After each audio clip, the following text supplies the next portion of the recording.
Hi, my name's Casey Nicholaw, and this is My Life in the Theater.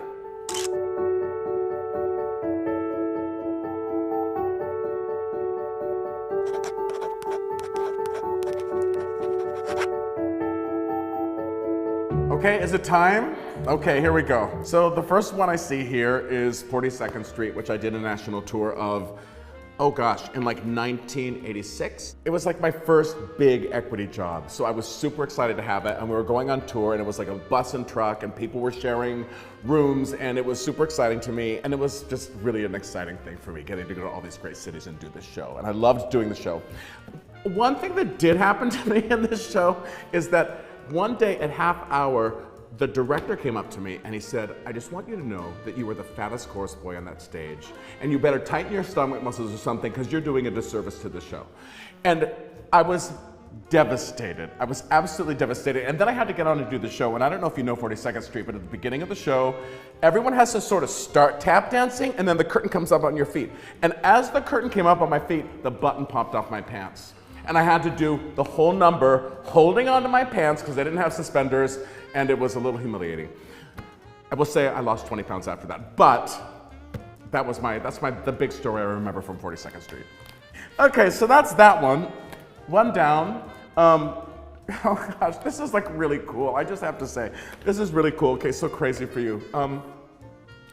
Because I'm just like getting emotional, like I'm sure everybody does too, but it's pretty cool. So Crazy for You was my first Broadway show, and you know, Susan Stroman was a choreographer, and I worked with her on Kiss of the Spider Woman that was maybe going to come in and didn't end up coming in, and it was just a thrilling time. All of us. It's where I met Beth Level, who's ended up being my best friend and muse and everything, and it was just a really cool experience. And it was so old school that opening night, we knew it was a hit. We got rave reviews when rave reviews really meant something, and we were in Sardi's and the producers were reading it, and it was thrilling, and Carol Channing was there. It's like, what else do you want? It was just absolutely an incredible experience. The big story I have from Crazy for You, which is what I completely remember, is you know, I auditioned for it once, I didn't get it. I auditioned for it again when they were looking for one person, and there were only like 7 of us in the room, and I didn't get it. And then I had no money, I was totally poor. I had to go do this thing called Shazam, which is where you go perform at bar mitzvahs, and I was going to Chicago to do this to make $250 for the weekend. And I got there, and I wanted to check my answering machine because people were just getting answering machines, and I wanted to see if it worked from that far away in Chicago. It did, and I got a call from Hughes Moss Casting, and they said, we actually need one more person. Can you come to New York right now? And I told them I was in Chicago. They said, don't worry about it. It's okay. We'll another time. And I said, no, I have to come. So I told the Shazam guy that I wasn't gonna, you know, stand on a box and have people try to push me over and then sing I Had the Time of My Life. But I went to the airport and I said to the lady, okay, I need one-way ticket back to New York. And you know, I had no money. So it was $410, which was a lot of money. And she put my card through and she said, they need to talk to you. And so I got on the phone, they weren't gonna let me go. And then she sort of knew my story because I told her, and then I had one other credit card and I said, here, try this. And she knew that it wasn't gonna work too. And so she acted like she swiped it, and she did not swipe it. And she said, it worked, isn't that great? And I got my ticket back. I auditioned the next morning, and then 2 hours later I got the job, and I started rehearsals 2 days later. And that's how I got Crazy for You, because of this angel of a woman who I wish I knew who she was. But it was just, the whole thing was the best experience. Absolutely wonderful. Best Little Whorehouse Goes Public was, you know, it was 2 weeks, it lasted 2 weeks. We had fun doing it. You know, we did a workshop of it at the Nederlander Theater, and we just did Act 1, and everyone was watching it going, this is the biggest hit ever, it's gonna be amazing. And it wasn't. I had friends come see it, and they said to me, which was mortifying, but they said, hey, is it as miserable to be in the show as it is to watch it? I will never forget that. It was really rude, by the way, just lie. But we had a great time working on it, and it was fun, and the group of people was fun, and it was it was just disappointing because there was so much good in it and it just didn't work. And there was so much neon on stage that people were getting headaches. And also, it was so bright on the stage from all the neon that I remember looking into the audience one night and just seeing a woman, because it was also mirrored, the apron of the stage was mirrored, and just seeing a woman doing this in the front of the stage. Just doing her lipstick on the apron of the stage while we were performing. Okay, that's what I got for that one. Victor Victoria, which was absolutely incredible experience. And working with Julie Andrews was like a once-in-a-lifetime thing. I had such a good time working on that show, and we bonded so much. The whole cast completely bonded because we were out of town for so long. We did the show out of town in Minneapolis, and then pretty much right after that, we went and we did it again in Chicago. And we were working on the show the entire time. Rehearsal started beginning of March, and we didn't open on Broadway, working nonstop until November. It was endless. And when we did it in Minneapolis, the first act was 45 minutes, and the second act was almost 2 hours and 15 minutes. And clearly we had to cut some things down. It was crazy. It was crazy, and we worked on it so hard, and it was just such a great experience working with Julie. We were so thrilled to be there, and everything starts at the top, and she was just the absolute best. Okay, Steel Pier.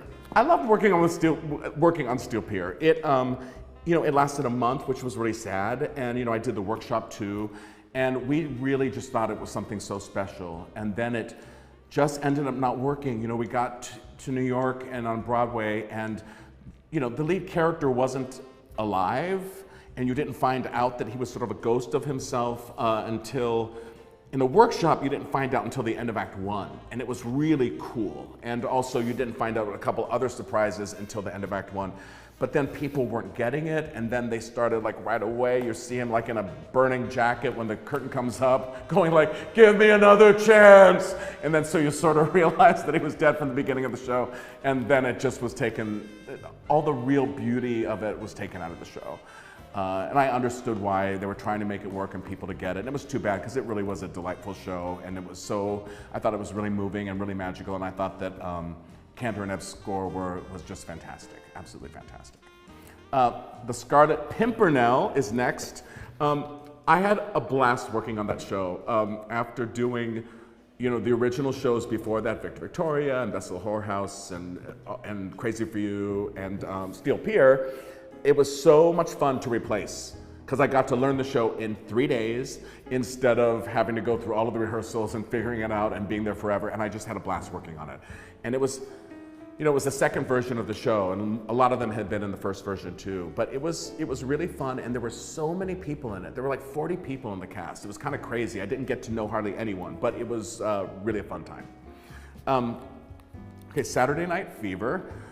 I was playing Tony Manero's father at 35 years old. I was told that I needed to act with 2 hands because I wasn't acting with 2 hands.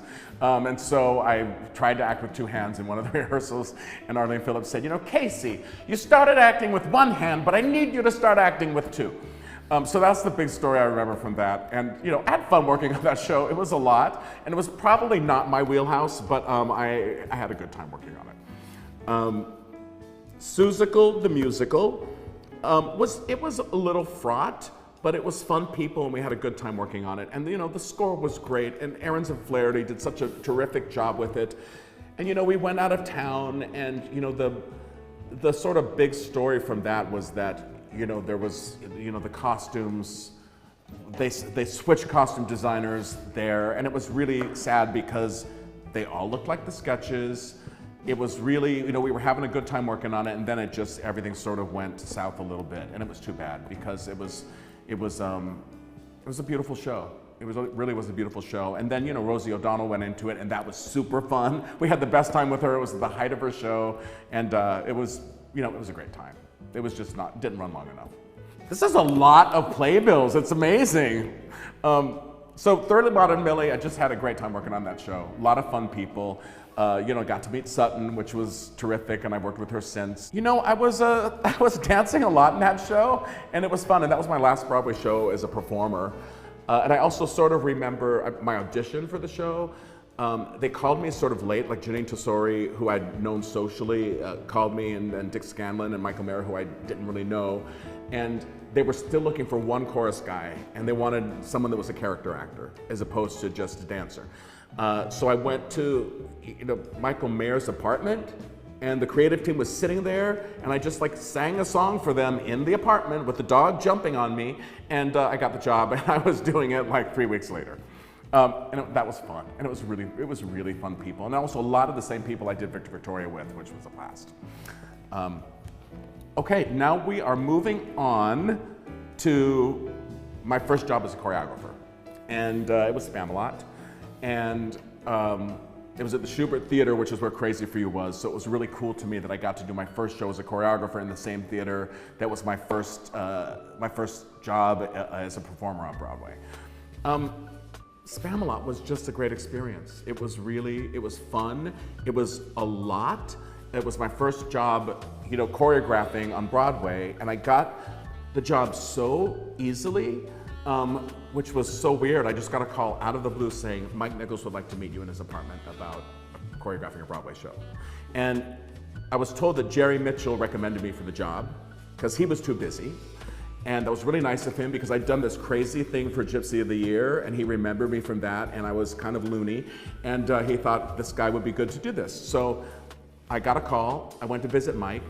I had my little reel that I did and my resume and everything, and got to his apartment, talked to him for like an hour, never got my reel out, never got my resume out, and he just said after an hour talking, well, you want the job? I was like, yeah.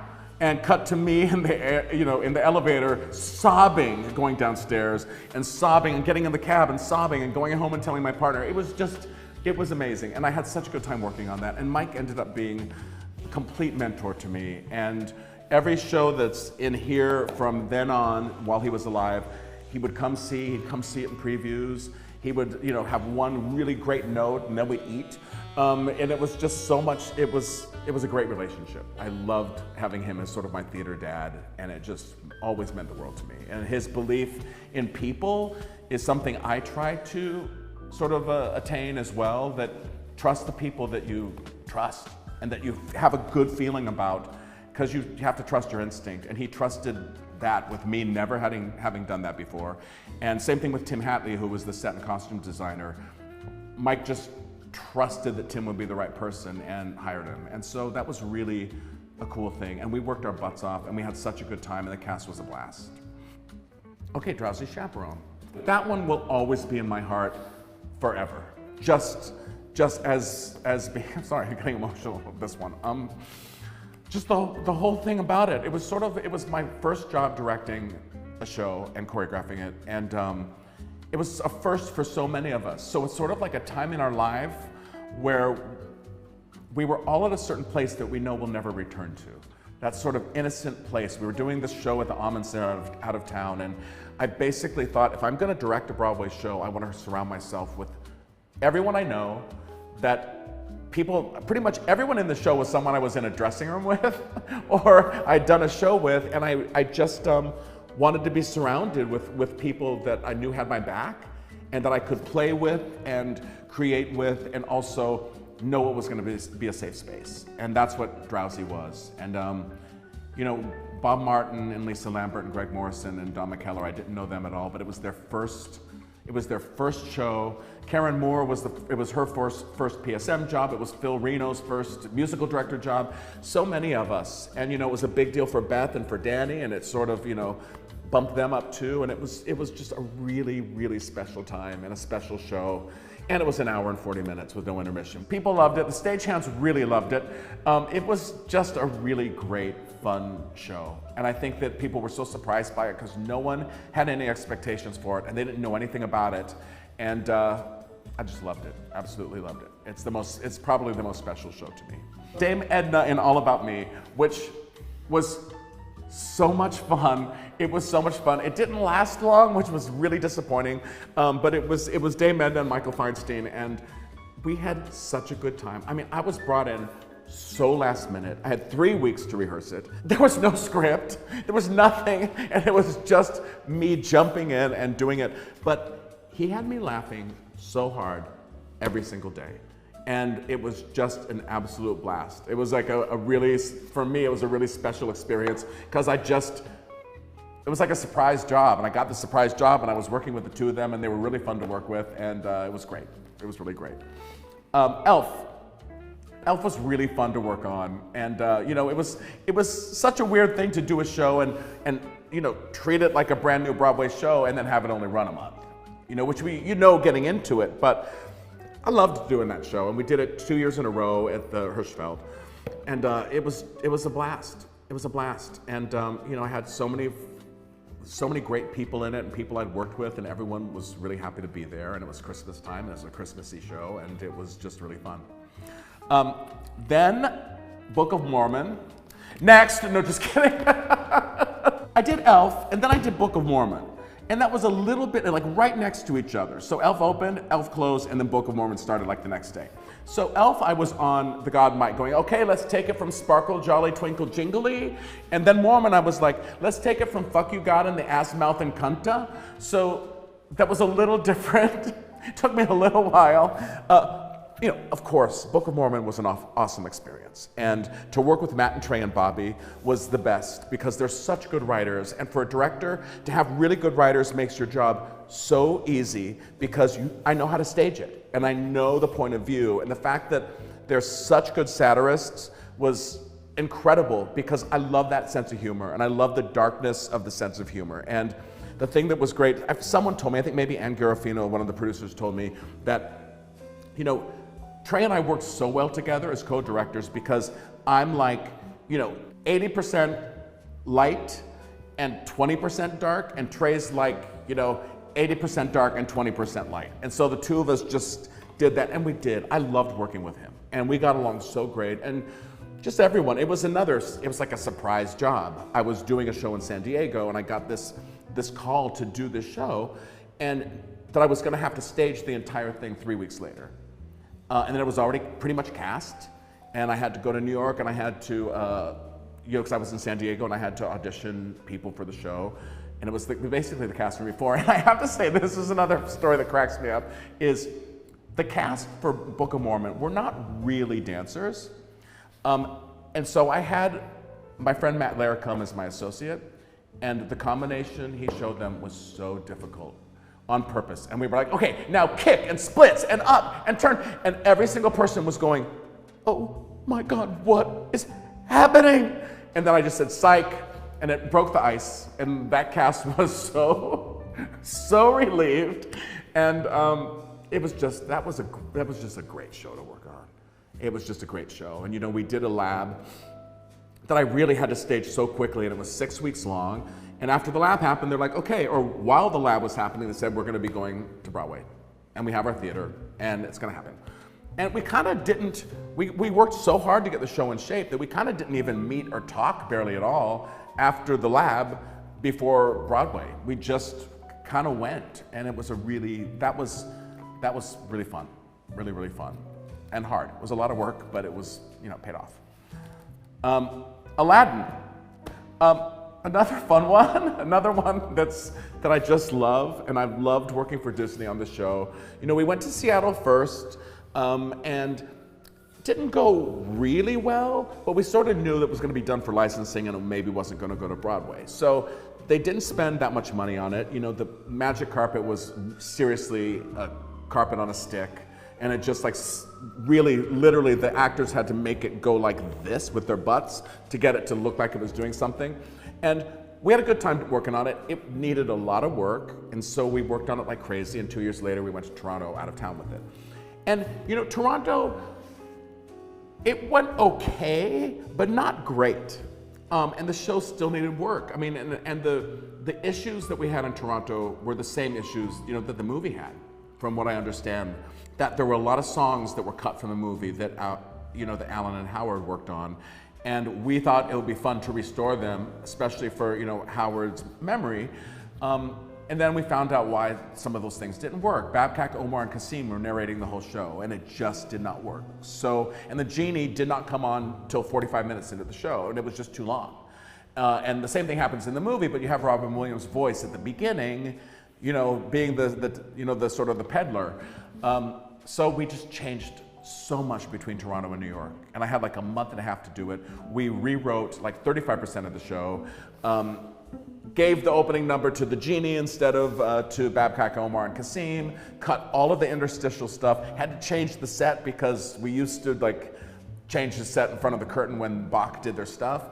But it worked. We worked our butts off on that in like a short period of time after Toronto and before New York, before we had started rehearsals for New York. Something Rotten.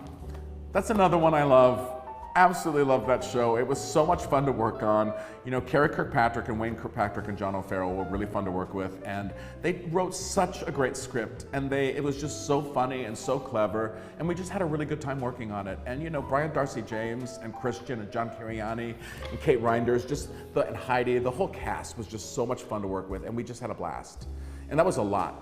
That was a lot of big numbers and stuff, and it was just really fun to work on. When I did pre-production in my dance studio, we didn't have all the Broadway references. They weren't even part of it. It was Glenn Kelly that came up with that and was like, what about this? And I was like, oh, I don't know. I was very, very reluctant to do that because it was so meta. But then, you know, we do have a soothsayer, you know, in Nostradamus. So it did kind of work, and it just kept snowballing because everyone I was doing the pre-pro with was like, you gotta do that, are you kidding me? It's so funny, you have to do it. And you know, there still was all that stuff about when people, you know, do a kick line, the audience goes wild. There were all those things about, you know, musical theater tropes that were still in it, but we didn't have all the references to specific theaters. But you know, that's all you have to do is do that kind of thing with me, and I'll just start going to town. And you know, a lot of people loved that, but there were a lot of people that did not like that. A lot of people that were like, don't, you know, someone said to my agent when I was doing Prom, doing a Prom lab, which skewered a lot of stuff. In fact, like it used to, when we did the first lab, the Prom actually started with 3 bad musicals that the stars were in, and one was Forrest Gump the musical, and one was Goonies the musical, and one was Long Day's Journey into Night the musical. And there was someone that called my agent and said, don't let Casey do this show. He's got to stop doing this. Don't let him do this. Don't let him do that show.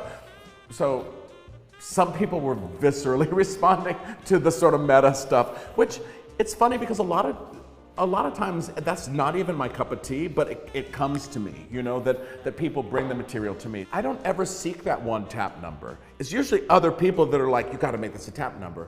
Mean Girls, they added a tap number between, you know, DC and New York.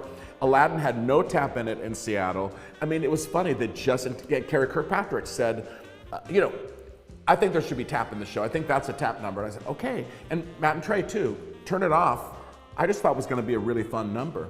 But then Trey was like, I think it's a tap number. Okay, so all of those shows that have the one tap number usually wasn't my idea. So there you go. All right, I'm zipping through this, huh? Okay, so Tuck Everlasting, which, you know, Tuck Everlasting did not last so long, but I loved the show. I just thought it was a beautiful show, and I was sorry that it didn't catch on, and it's too bad that I don't quite understand that. But you know, there was a number in it at the end of the show, a big dance number, a ballet, that I have never been prouder of something. I loved that number, and not many people got to see it. And you know, it was just a beautiful show, and I think the cast stayed while we did it in, you know, we did it in Atlanta first. We did workshops of it for years, and everyone, you know, hung on, including myself, and it was just sad that it didn't continue. Mean Girls the musical. I loved working on Mean Girls. It was really fun. It changed so much from like lab to DC and back to New York. It was a lot of change, and it was fun to work on. And you know, working with Tina Fey was great and really fun. And it was a lot. It was really a lot, but it was fun, and it's paid off. And the tour was really successful, and people loved it, and the cast was great, and the cast on Broadway was great, and it was really fun. And I took a lot of people that did the Prom in Atlanta and used them in Mean Girls, so I knew a lot of those people too, which was great. And then we have the Prom, which is another one. It's kind of like in the drowsy category for me. My heart is so with that show. I just loved doing it so much, and that's another one that, you know, we did a lab, we did it in Atlanta, we did another lab, and then we, you know, got a Broadway house, which was amazing. I mean, we kind of thought it might have been dead and it might not end up happening, and ended up happening. And it just, you know, Beth Level and Brooks Asmanskis and Chris Sieber and Angie Schwarr, the four of them were just, they were just magic. They were so good and so much fun to work with. And it's funny because, you know, there were so many people making their Broadway debuts, and I'd done shows with people that were with a lot of kids making Broadway debuts, and it doesn't always go so well. But they had these adults to look up to, and it was so much fun to work on that show because I told these kids, I said, you know what? How many of you, this is your Broadway dream? And everyone's like this. And I said, don't miss it. Don't be on your phones the whole time. Don't be looking for your next job the minute you get this job. Be present and watch these amazing actors, Michael Potts as well, you know, these amazing actors work. And they did.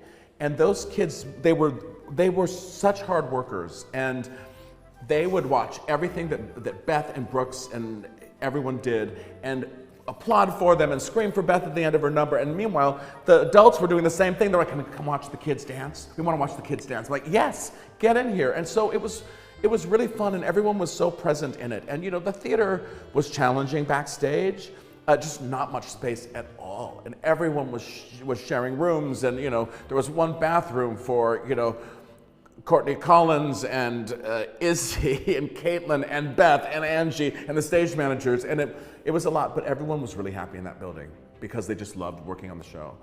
And also I remember opening night for that show was a huge snowstorm, like out of the blue snowstorm, and our sound mixer did not show up until almost an hour late. And so we waited, we held the curtain for him for as long as we could. And I had to keep coming out and going like, hey, sorry guys, it's almost starting. And it was stressful, but the cast was so much fun backstage. We started the show with this step and repeat, and everyone would be doing it. So backstage, to keep their energy up, I had everyone walk the fake step and repeat, and I took the pictures, and they were all posing, and we were just trying to keep the energy up so it didn't like totally flag by the time the show started. That was that, but I loved working on that show. I was sorry that didn't run longer. I felt like that show should have run longer. And then last but not least, Some Like It Hot. It's another one I love. I know I say that about every single show in here, but I love Some Like It Hot. I do. It's, you know,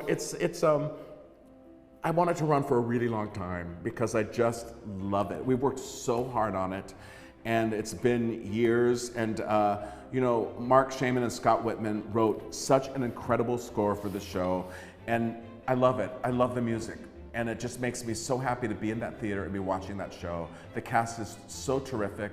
Again, it's one of those shows, they stayed with it for so long because we did readings, we did a lab of it before the pandemic, and then after the pandemic we did another reading and another lab when we were just starting to get back, and it was fraught with all the COVID stuff. And then we went through rehearsals again. So we went through a lot of stages of it, and pretty much all of the cast stayed, which is amazing over a 4-year period of time. And we were all so grateful to be back working on a new show and working together. And it's a really joyous building and cast, and again, it's at the Schubert Theater, which makes me really happy. Winning the Tony for Best Choreography for Some Like It Hot meant, I can't even tell you, it meant the world to me, because I was overlooked so many times for it, and I didn't ever want to be like, hey, I've been overlooked, but it just meant the world, because I started as a dancer, so being able to tell stories through dance is my favorite thing to do. That's where I live. That's the thing that makes me so happy. It's how I started. When I wanted to be a choreographer, I did a presentation of 3 numbers that I just choreographed on my own that all told stories because I wanted to get work, and it worked, and that's how I started getting jobs as a choreographer. So it meant the world to me. I really felt like I can finally relax somehow, that I never have that moment of like, oh God, maybe I'll win for this one.